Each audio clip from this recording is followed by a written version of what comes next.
안녕하세요. 김경현입니다. 제가 대한병원의사협의회 홍보이사 자격으로 이번 1월 2일에 예정된 대한의사협회 보궐선거 회장 후보자분들을 인터뷰하게 됐습니다. 오늘은 그중 기호 4번 이동욱 후보님을 모시고 이야기 들어보는 시간을 가져보겠습니다. 후보님 안녕하세요. 네, 안녕하세요. 예, 간단하게 자기소개 좀 부탁드립니다. 예, 저는 경기도 의사회 회장이고 이번 대한의사협회 제43대 회장 선거에 출마한 기호 4번 이동욱입니다. 네. 제가 모든 후보님들께 말씀드리겠지만 이번 인터뷰는 후보님들의 평소 생각과 의료에 대한 철학을 들어보기 위해서 사전에 어떠한 질문지도 미리 드리지 않았고요. 최대한 공정을 기하기 위해서 5분의 후보님들께 모두 똑같은 9가지 질문을 드릴 예정이고 대답하시는 내용에 대해서 제가 따로 코멘트하거나 평가하지는 않을 생각입니다. 평가는 영상을 보시는 회원분들께서 투표로 해주실 거라고 생각하고요. 공통질문 외에 후보님들마다 민감하게 좀 이슈가 될 수 있는 부분이 계시기 때문에 한두 가지 개인 질문을 먼저 드리고 공통질문으로 넘어가겠습니다. 먼저 이동욱 후보님께 드릴 개인 질문입니다. 후보님께서는 이번 의료농단 사태가 터진 뒤 매주 토요일 집회를 개최하시고 전공의 지원을 위한 멘토 멘티 프로그램을 운영하시는 등 가장 활발한 활동을 해주신 후보자라고 알고 있습니다. 하지만 그와 동시에 과거 정치색이 강한 여러 집회와 유튜브 방송에 출연하시면서 의협 회장이 되시기에는 개인의 정치색이 너무 뚜렷한 것 아니냐 하는 우려도 있는 것 같습니다. 이에 대한 후보님의 의견을 들어보고 싶고요. 그리고 한 가지 더. 여러 매체와의 인터뷰에서 전공의들을 경제적으로 지원하신 게 100억이 넘어간다는 기사를 봤는데 솔직히 그 액수가 너무 커서 제가 선뜻 믿기지가 않아서 100억의 경제적 지원이 어떤 식으로 이루어졌는지 설명해 주시면 감사드릴 것 같습니다. 예, 그 첫 번째 질문에 대해서는요, 제가 이제 보수 성향을 가졌다, 이렇게 이제 지적을 하시는 건데, 제가 어디서 지난 1년간 투쟁을 했습니까? 용산 대통령실 앞에서 투쟁을 했습니다. 그리고 대통령 출근길 앞에서 의료 정상화 투쟁을 했습니다. 많은 사람들이 이동욱 회장은 보수이기 때문에 대통령실 앞에서는 집회를 못할 것이다. 근데 의료계에서 가장 최전선에서 윤석열 정부와 싸워왔습니다. 저는 옳음을 위해서 살아왔지 어떤 특정 이게 옳고 그름, 저는 좌파 우파가 다 옳음에 대해서 생각을 가져야지 진영 논리나 내로남불에 빠져서는 안 된다고 생각합니다. 그래서 저의 어떤 행적을 보시면 저는 만약에 뭐 어떤 진영 논리에 빠져 있는 사람이라면 대통령실 앞에서 집회를 못 했겠죠. 그리고 또 1년 동안이나 전공의들 의대생들과 함께 그 이동욱의 의료정책 이야기에 보시면 모든 내용이 다 있는데 정말 형식적인 투쟁이 아니라 처절한 투쟁, 갈비뼈도 부러지고 뇌경색도 생기고 저도 수없이 폭행을 당하고 이렇게 정말 이게 과거 독재 정권 시절의 어떤 모습이 아닌가 하는 정도의 막 피도 흘리고 피멍도 들고 처절한 싸움을 선봉에서 해왔습니다. 그래서 뭐 어떤 특정 이해관계에 매몰되어 있는 사람이라는 것은 저의 지난 1년간의 행동만 보셔도 전혀 사실이 아니다. 저는 어떤 진영 논리나 어떤 내로남불적인 그런 것은 하지 않으려는 철학을 가지고 있습니다. 그리고 전공의에 대한 지원도 마찬가지입니다. 전공의에 대한 지원을 100억 이상을 했는데 지원을 해보지 않은 사람들 모두가 경찰의 처벌이 두려워서 전공의를 지원하지 않을 때 제가 회장이 책임을 지겠다 하면서 북한 사람도 돕는데 전공의를 돕지 않아서 되겠느냐 하면서 도왔습니다. 근데 돕지 않은 사람들이 100억 그러니까 어떻게 100억을 도왔냐 하는데 현실과 돕지 않은 사람의 차이라고 생각합니다. 그 부분은. 전공의에 무엇을 도왔습니까? 전공인들은 2월 달에 사직하면서 수입이 없어졌습니다. 생활비가 없어졌습니다. 저희들이 용돈 경력금을 준 게 아닙니다. 그들의 사직으로 통한 생활비를 100만 원, 그 다음에 200만 원. 근데 100만 원으로 한번 생각해 보시면 시청자분들도 100만 원으로 생활하기가 어렵습니다. 그럼 100만 원 도운 게 많이 도운 거냐? 최저 생계비도 안 되는 거죠. 애들 우유값도 안 됩니다. 그렇게 100만 원을 10개월입니다. 또 이게 장기화됐지 않습니까? 10개월이면은 1인당 1,000만 원. 1인당 1,000만 원 이상 도왔단 말이냐? 당연히 그렇죠. 왜냐하면 생활비를 도운 거니까요. 그러면 1,000명만 도우면 100억입니다. 저는 아주 정말 부끄럽고 부족한 금액이라고 생각하는데 사람들이 100억이나 도왔냐? 그럼 맞아? 이런 의구심을 한 분들은 정말 전공의의 고통을 역지사지로 생각해 보지 않은 사람들의 주장이라고 생각합니다. 네, 그 다음 공통질문으로 예. 넘어가겠습니다. 제가 5분의 후보님들께 완전히 똑같은 질문을 드리기 위해서 미리 준비해온 질문지를 그대로 읽을 생각인데 거기에 대해서 먼저 후보자님과 시청자분들의 양해를 부탁드리고요. 첫 번째 공통질문입니다.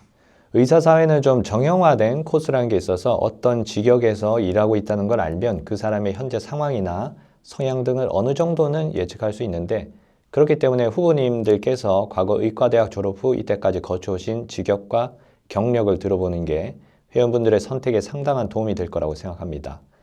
후보님께서 의과대학 졸업 후 거친 직역들 그리고 주요 경력에 대해서 들려주셨으면 좋겠습니다.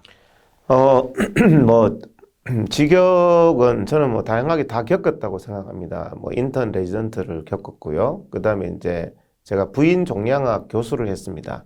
조교수까지 했었는데 부인 종양학이라는 것은 암이죠, 암 수술을 대학병원에서 했었고요. 그러다가 이제 다시 개원을 했습니다. 그러니까 뭐 전공의, 그다음에 교수, 또 개원일을 다 겪었고요. 그다음에 2017년도에 비상대책위원회 총괄 사무총장을 했습니다. 문재인 케어 때.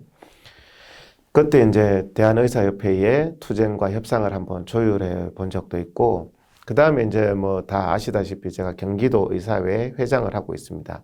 경기도 의사회는 40개 의과대학 졸업생들이 다양하게 있고, 교수, 전공의, 개원의, 그리고 21개 과가 다양하게 있는 곳입니다.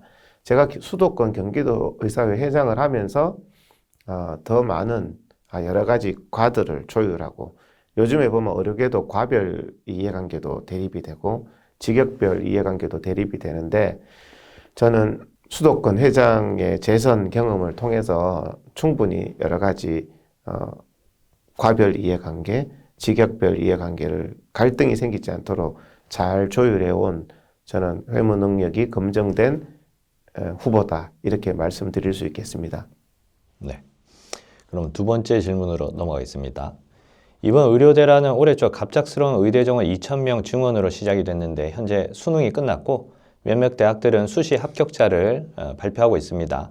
현재 의대생들의 99%가 수업을 거부한 상태에서 진급이 불가능한데 신입생 4,500명이 더 입학하게 된다면 의대 교육에 큰 혼란이 올 것 같습니다. 이를 해결하기 위한 또는 그 부작용을 최소화하기 위해 의협이 어떤 역할을 할 수 있을지 후보자님의 생각을 들어보고 싶습니다. 저는 의대 정원 문제는 의대생 전공의들의 미래를 없앤 문제다. 이들이 결코 돌아갈 수 없게 만든 문제라는 생각을 하고 있습니다. 그래서 지난 1년 동안 저는 말보다 행동하는 후보였습니다. 정말 그 90% 이상의 지지, 그 의대 정원 정책에 대한 그 국민들의 차가운 시선, 집단 이기주의 이런 시선을 맞으면서 제가 용산에서 대통령실 앞에서 벌써 2년째 투쟁을 하고 있고요. 출근길에서도 이 의대 정원 문제를 해결해 달라는 그런 피켓 시위, 현수막 시위를 해왔습니다. 제가 이렇게 한 것은 이 의대 정원 문제가 해결되지 않으면 대한민국 의료는 사실 정상으로 돌아가기 어렵다. 무엇보다도 의협 차원의 대책이라는 것은 이것을 의대생들이 돌아갈 수 있도록, 전공의들이 돌아갈 수 있도록, 또 대한민국 의료가 정상화될 수 있도록 반드시 이거는 바로 잡아야 되는 문제다. 저는 강력한 행동력과 투쟁력, 그리고 또 2017년 비대위 사무총장 시절 또 경기도 회장으로서의 검증된 회무 능력을 가지고 이 문제를 반드시 바로 잡도록 하겠습니다. 네. 그럼 세 번째 질문은 사직 전공의 선생님들에 대한 것입니다. 현재 박단 대전협 비대위원장이 사직 전공의 대표로 의협 비대위에 소속되어 활동하고 있는데 박단 위원장의 대표성을 인정할 수 없다고 말씀하시는 분들도 일부 계신 것 같습니다. 이에 대한 후보님의 의견이 궁금합니다. 우리가 사실은 어떤 제도를 만드는 것은 어떤 현실을 뒷받침하기 위해서 만드는 거죠. 박단 위원장이 뭐 형식적으로 절차적으로 좀 문제가 있다고 해도 실질적으로는 지금 그러면 전공의의 대표가 없을 수는 없잖아요. 그래서 저는 오히려 형식적인 게 중요한 게 아니라 실질적으로 전공의를 또 대표하는 역할을 하고 있기 때문에 지금 현재로서는 전공의 대표로서 존중을 해야 된다 이렇게 생각을 합니다. 네. 그다음 네 번째 질문입니다. 의료대란의 핵심은 대학병원 전공의 선생님들이 사직을 하신 거죠. 정말로 마음이 완전히 떠나버린 선생님들도 있고 현재 상황이 바뀐다면 다시 수련받을 용의가 있는 선생님들도 계신 것 같습니다. 그리고 내년 신입 전공의를 모집하고 있지만 지원율이 10%도 안 되고요. 의대 교육과 마찬가지로 대학병원의 수련 시스템도 지금 완전히 망가져버린 것 같은데 이를 해결하기 위해 의협이 할 수 있는 것들이 어떤 게 있을지 후보자님의 의견이 궁금합니다. 그것도 좀 전에 질문과 뭐 같은 맥락인 것 같은데 전공의가 지금 돌아갈 수 없는 미래가 상실된 상태, 그러니까 지원도 하지 않는 것이고, 그래서 무엇보다도 지금은 의료 대란 사태, 이 사태의 원인인 우리가 질병에 대해서는 원인 그것을 잘 치료해야지 치료가 되지 않겠습니까? 그래서 지금 현재 이 의대 정원 사태, 의료 대란 사태를 가장 잘 이렇게 해결을 한다면 전공의들도 다시 또 희망을 가지고 현장으로 돌아갈 수 있을 것이고 지원자도 생길 수 있을 것이라 생각합니다. 그만큼 의대 정원 문제는 심각한 문제고 중대한 문제다. 우리가 그런데 이것을 계속 방관하고 방치해서는 안 된다. 지금까지도 구경만 하던 분들이 자기가 뭐 어떻게 나중에 해결하겠다. 그게 아니거든요. 지금도 사실은 가장 중요한 시기 아닙니까? 2025년 정원이 이제 뭐 정시까지 이제 진행되는 이런 찰나인데도 좀 많은 분들이 구경하는, 특히 의료계의 리더가 되겠다는 분들이 구경하는 그런 것들이 좀 안타깝고요. 적극적인 행동을 통해서 또 대국민 홍보를 통해서 이 문제를 빨리 해결을 해야 된다. 이렇게 생각하고 저는 강력한 투쟁과 협상력으로 이 문제를 해결해 내겠습니다. 네. 다섯 번째 질문은 좀 민감한 내용입니다. 현재 사직 전공의 선생님 2명이 블랙리스트 유포에 의한 스토킹 혐의로 구치소에 구속된 상태로 재판이 진행 중입니다. 후보자께서 이에 대해 무슨 의견을 가지고 계신지, 그리고 회장이 되신다면 어떤 일을 하실 건지 말씀해 주시면 감사드리겠습니다. 기존의 그 의협도 그렇고 지금 다른 후보자님들도 제가 뭐 거명 안 해도 시청자분들이 아시겠지만 그 다른 후보자님들이 그 스토킹 그 전공의가 잘못한 거는 맞다. 그렇지만 좀 선처를 바란다. 이렇게 이제 스탠스를 취하고 있는데 저는 현재 뭐 시청 서울역 집회에서도 마찬가지고 출근길 투쟁에서도 마찬가지고 이것은 사법농단이다. 스토킹 처벌법으로 처벌한 것은 말도 안 된다. 저는 강력하게 또 그 가족을 만난 적이 있습니다. 근데 강력하게 이것은 저는 반드시 무죄가 될 수 있는 사건이다. 왜냐하면 스토킹 처벌법이라는 것은요, 약한 여성들을 괴롭히는 여성의 인권, 사회적 약자의 인권을 보호하기 위한 법이지 대통령이나 정권을 보호하기 위한 법이 아니거든요. 스토킹 처벌법이 제정된 지가 오래됐지 않죠. 사회가 선진화되면서 개인의 자기 의사결정권을 방해하는 뭐 여성을 계속 찾아가서 신체적으로 정신적으로 위협한다든지 이런 건데 정권의 밑뼈였다는 차원 것으로 스토킹 처벌법은 또 처벌이 굉장히 강합니다. 왜냐하면 당하는 사람의 피해가 크기 때문에. 근데 이 스토킹 처벌법을 가지고 사회적 약자와 여성을 보호하는 법을 가지고 윤석열과 정권을 보호하는 데 사용한 사법농단입니다. 이 부분에 대해서는 저는 제가 회장이 되면 강력하게, 아마 사법부도 알 겁니다, 속으로는. 근데 우리 스스로 잘못됐다, 미안하다 이렇게 해버리니까 이게 무죄로 갈 수가 없는 거죠. 저는 이거는 반드시 무죄가 돼야 되는 거고, 이렇게 대한민국 헌법과 법률을 비틀어서 힘없는 전공의를 스토킹 처벌법으로 이렇게 단죄한 것은 반드시 바로잡아줘야 된다. 이런 생각을 갖고 있습니다. 네. 그다음 6번째 질문은 의료 제도에 대한 것입니다. 얼마 전 대법원에서 간호사의 골막천자에 대한 2심 유죄 판결을 파기환송시켰습니다. 비단 이번 케이스뿐만 아니라 PA라고 불리는 많은 전문 간호사분들이 의료 현장의 애매한 위치에서 오랜 기간 활동을 해왔었고 올해 2월 시작된 전공의들의 사직으로 그 필요성이 더 커지고 있고 8월 간호법이 통과되면서 어느 정도 합법적인 지위를 인정받게 됐습니다. 의협회장 후보로서 PA 간호사 제도에 대한 선생님의 의견을 들어보고 싶습니다. PA 제도라는 것은 이제 간호사에게 의료 행위를 시키겠다는 거죠. 사실 그러면 국민 건강도 위협을 받고 바람직한 현상이 아닙니다. 근데 이제 일부 의료계에서는 찬성하는 게 당장에 내가 일이 힘드니까 그냥 간호사로 좀 시키면 내 일이 줄지 않느냐 이런 이제 생각을 하는데 사실 이거는 백년지 대계의 문제고 원칙의 문제입니다. 그래서 이 골막천자를 간호사가 한다? 이건 말이 안 되는 거죠.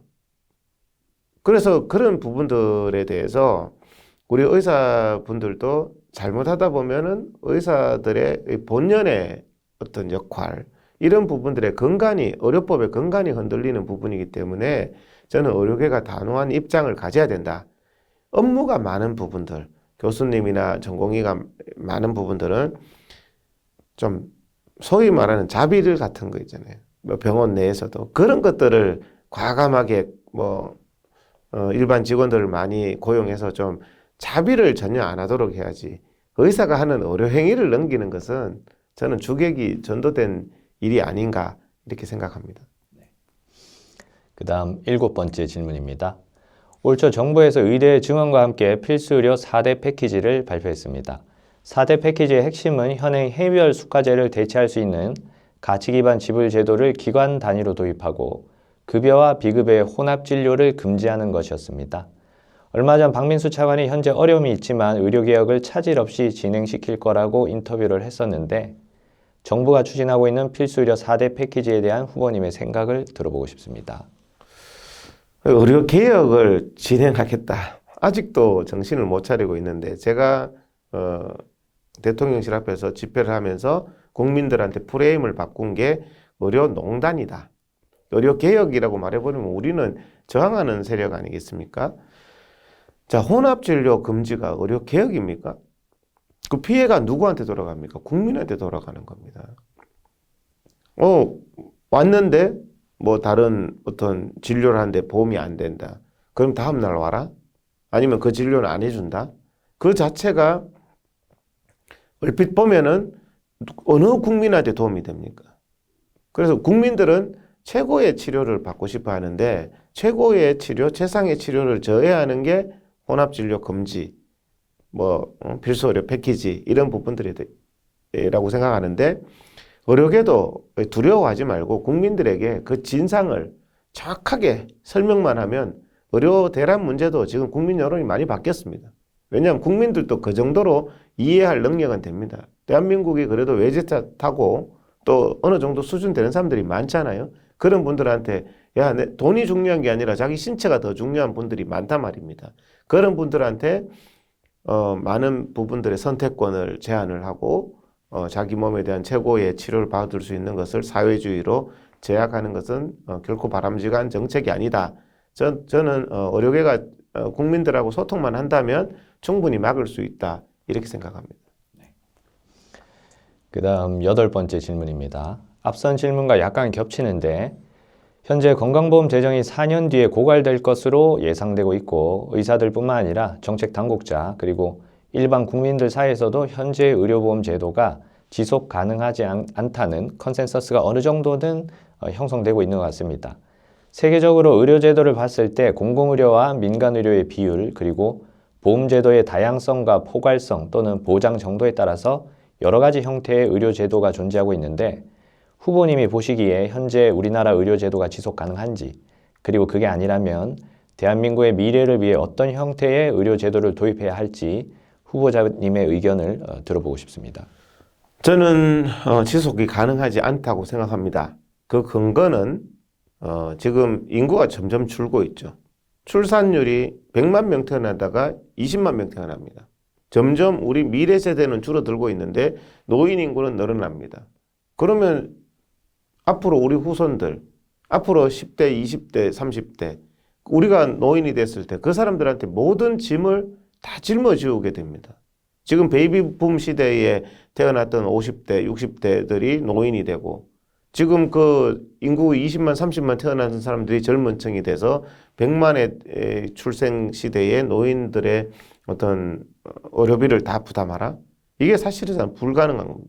그래서 저는 이 대한민국의 의료에 있어서 근본적인 프레임의 변환이 있어야 된다. 저는 뭐 항상 설명을 합니다. 투 트랙으로 가야 된다. 투 트랙으로. 그렇다고 해서 사회적으로 어렵고 소외된 사람들에게 지금 의료비도 부담하기가 힘든데 그런 분들은 사회복지 개념으로 가서 지금과 같은 이런 의료를 제공해주고 강남에서 외제차 타고 몇십억짜리 아파트 사는 사람들이 자기를 위해서 몇백만 원 쓰는 거 아끼지 않습니다. 그런 사람들은 자기의 선택권을 존중해줘서 요즘에 보면요 암 환자들이 외국에 많이 나가고 있거든요. 왜냐 선택권이 제한돼서 독일이나 일본의 어떤 최신 치료를 받으러 많이 가면 우리나라는 건강보험제도로 완전히 하니까 우리나라의 돈이 많이 해외로 유출되고 있거든요. 그런 분들 비용 대비 효과는 조금 떨어진다. 근데 비용 대비 효과의 문제가 아니라고 생각하는 사람들이 많습니다. 조금이라도 도움 되면 나는 돈 쓰겠다. 다른 분야에 안 쓰고 내 외식하고 다른 데 안 쓰고 의료비로 쓰겠다는 층이 많거든요. 그런 최상의 치료를 원하는 사람들이 자 진찰 받고 3,000원, 5,000원 내는 게 맞습니까? 지금 3,000원, 5,000원이라는 물가가 우리 일상생활 속에서 그 사람들 한 번 병원 왔을 때 3만 원, 5만 원 낼 수 있습니다. 우리 식당 가도 그 정도 내잖아요. 근데 그 사람들까지 다 획일적으로 뭐 이재용 총수까지 3,000원, 5,000원 내고 가는 이거는 저는 아니다. 정말 어려운 사람들은 3,000원, 5,000원 내고 가지만 이거는 투트랙으로 되어야 건강보험이 가능해질 것이다. 이렇게 생각합니다. 마지막 9번째는 의협회장 후보자로서 이 영상을 보고 계실 의사회원 여러분들께 마지막으로 하시고 싶은 말씀 있으시면 저희가 듣고 마무리하면 좋을 것 같습니다. 회원 여러분, 지금은 의료계가 사상 초유의 사태를 맞고 있습니다. 6.25 전쟁 때도 없었던 의대생들이 1년 동안 학교에 가지 못하고 있고 전공의들이 1년째 환자 곁을 떠나 있습니다. 하지만 의대생 전공의들이 돌아갈 기약도 없는 경랑의 시대를 맞이하고 있습니다. 이런 경랑의 시대에 벌어지는 의협회장 보궐선거. 저는 출마한 이유가 가장 잘 싸울 수 있는 후보다. 그리고 또 이 경랑의 시대를 헤쳐나갈 수 있는 행동력이 있는 후보다라고 제가 생각을 해서 출마를 했습니다. 지난 1년 동안 저는 공권력을 상대로 서슬퍼런 윤석열 정권을 상대로 얻어맞으면서 전공의 의대생들과 함께 서울시청 앞에서 그리고 또 대통령 출근길 앞에서 처절하게 투쟁을 하고 행동을 해왔습니다. 그 모든 과정은 이동욱의 의료정책 이야기에 잘 나타나 있습니다. 그러면서 저는 국민 여론도 많이 바뀌었고 결국에는 대통령 탄핵 사태까지 이어졌다고 생각을 합니다. 전공의가 어려울 때 100억 이상의 경제적 지원, 모든 사람들이 전공의를 지원하면 경찰 처벌받지 않느냐 했을 때 저희들은 우리 후배인데 누가 지원을 해야 된다. 이걸로 처벌받으려면 처벌받겠다 하면서 지원을 했고요. 그리고 또 사직서 수리 소송도 전국적으로 다른 의사회에서 도움을 받지 못했다고 찾아온 전공의들을 대상으로 다 도와드렸습니다. 법률적인 지원도 했고 전공의들과 함께 피를 흘리면서 싸웠고 그랬더니 이동욱 회장은 투쟁은 잘한다. 싸움은 잘한다. 근데 나머지 회무 능력이나 어떤 문제 해결 능력이 있느냐. 이런 이제 또 일각의 얘기를 하는데 저는 40개 의과대학 출신들이 다양하게 있는 2만 6천 명 회원들이 있는 경기도 의사회의 재선 회장입니다. 교수, 개원이, 전공이, 그리고 21개과의 다양한 우리 경기도 회원들이 이동욱 회장을 경기도 회장으로 뽑아봤더니 일 잘하더라, 정말 만족했다 하면서 2만 6천 명이 회무 능력을 검증한 회장입니다. 후보들을 천천히 살펴보시면 누가 회무 단절 없이 최근까지 이 경랑의 시대의 최전선에서 회원들하고 가장 잘 싸워왔고 회무가 검증된 후보가 누구인지 꼼꼼히 살펴보시고 저를 의협 회장으로 지지해 주신다면은 이번에는 회장 잘 뽑았다는 생각이 들 수 있도록 제가 이 위기를 잘 극복하고 전공의 의대생 하루속히 교육 현장으로 의료 현장으로 돌아가게 만들고 우리 회원들의 미래를 든든히 지키겠습니다. 감사합니다. 네, 마지막 말씀까지 들어봤고요. 그럼 이상으로 대한의사협회 회장 선거에 출마하시는 기호 4번 이동욱 후보자님의 인터뷰를 마치도록 하겠습니다. 오늘 인터뷰가 투표를 할 때 회원님들의 선택에 많은 도움이 됐으면 좋겠고요.